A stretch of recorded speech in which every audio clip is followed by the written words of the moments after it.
අල ඉන්නවා. කෝ බලන්න.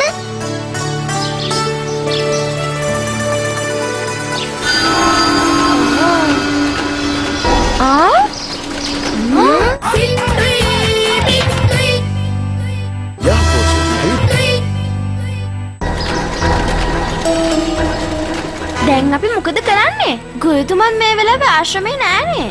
බය වෙන්න එපා සමන්ලි. දැන් ඉතින් ආශ්‍රමයේ ආරක්ෂාව ගැන බලා ගන්න ඕන අපි.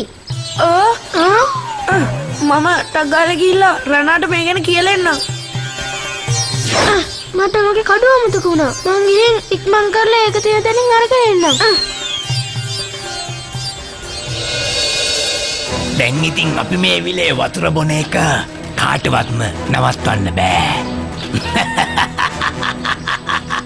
යාළුවනේ දැන් යමු පහලට.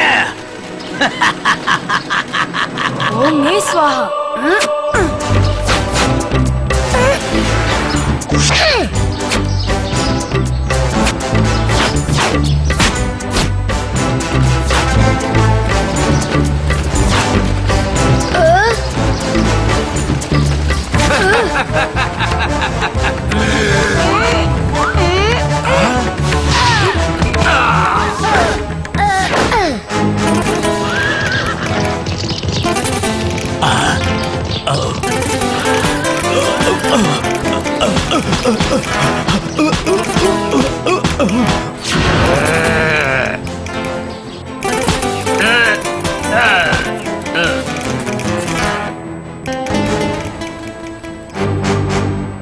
නැගිටින්න රණා නැගිටින්න.